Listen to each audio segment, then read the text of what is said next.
Ladies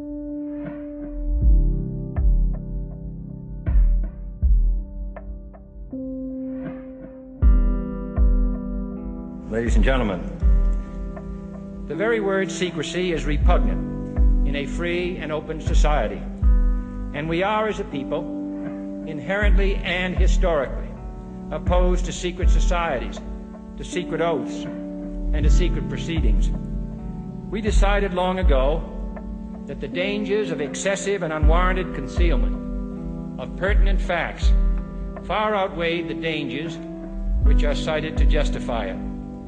Even today, there is little value in opposing the threat of a closed society by imitating its arbitrary restrictions. Even today, there is little value in ensuring the survival of our nation if our traditions do not survive with it. And there is very grave danger that an announced need for increased security will be seized upon by those anxious to expand its meaning to the very limits of official censorship and concealment. That I do not intend to permit to the extent that it's in my control. And no official of my administration, whether his rank is high or low, civilian or military, should interpret my words here tonight as an excuse to censor the news, to stifle dissent, to cover up our mistakes, or to withhold from the press and the public the facts they deserve to know. For we are opposed around the world by a monolithic and ruthless conspiracy that relies primarily on covert means for expanding its sphere of influence, on infiltration instead of invasion, on subversion instead of elections, on intimidation instead of free choice, on guerrillas by night instead of armies by day. It is a system which has conscripted vast human and material resources into the building of a tightly knit, highly efficient machine that combines military, diplomatic, intelligence, economic, scientific, and political operations. Its preparations are concealed, not published.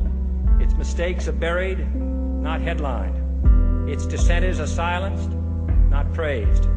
No expenditure is questioned, no rumor is printed, no secret is revealed.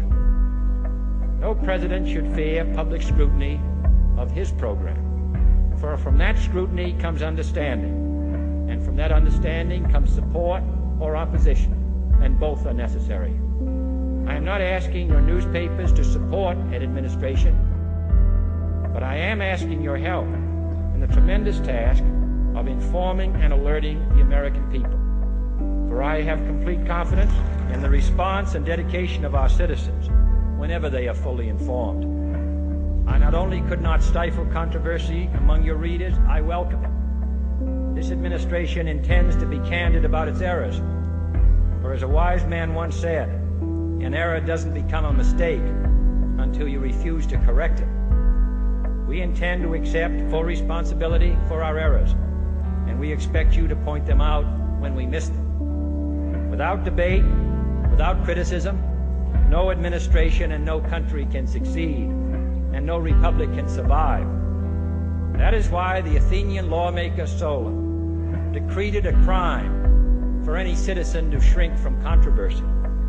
And that is why our press was protected by the First Amendment, the only business in America specifically protected by the Constitution, not primarily to amuse and entertain, not to emphasize the trivial and the sentimental, not to simply give the public what it wants, but to inform, to arouse, to reflect, to state our dangers and our opportunities, to indicate our crises and our choices, to lead, mold, educate, and sometimes even anger public opinion. This means greater coverage and analysis of international news, for it is no longer far away and foreign, but close at hand and local.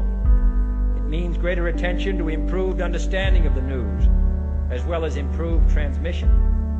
And it means, finally, that government at all levels must meet its obligation to provide you with the fullest possible information outside the narrowest limits of national security. And so it is to the printing press, to the recorder of man's deeds, the keeper of his conscience, the courier of his news, that we look for strength and assistance, confident that with your help, man will be what he was born to be, free and independent.